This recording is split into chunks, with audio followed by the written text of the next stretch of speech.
you represented Trump during the 2019 impeachment hearings. Is there anything from this report that you wish you had known then that came out now that would have helped to inform the strategy or the thinking around that trial? Well, I wasn't involved really much in the strategy about the first impeachment.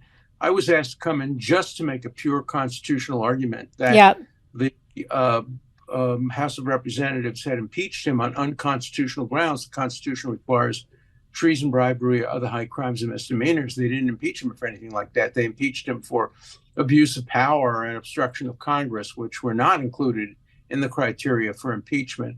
So the only thing that really would have informed me was something I already believed, and that is that Congress was applying a double standard and that they would not want a Democratic president ever to be impeached on abuse of power. 44 of our presidents have been accused of abusing their power.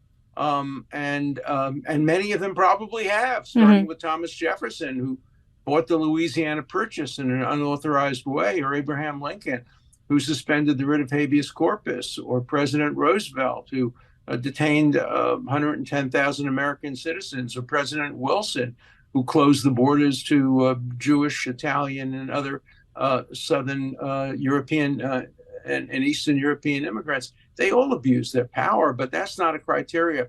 So I made that argument. And what I think the Durham report shows is how important it is to have strict rules, objective, strict rules, because I don't think people are going to learn their lesson.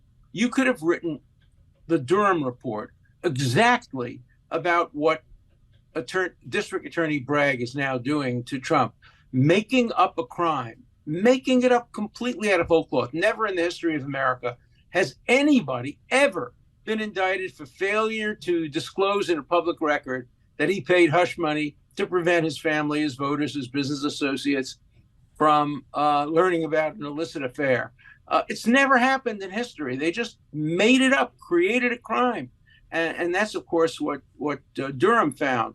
There was no evidence of collusion with Russia. There was some evidence that Hillary Clinton plotted, or people in her campaign may have plotted to accuse Trump, according to the Durham report, to cover up her own problems with having an improper computer process in her home basement. Now, I don't know whether any of that's true or not, but it's a damning report, and I hope everybody reads it.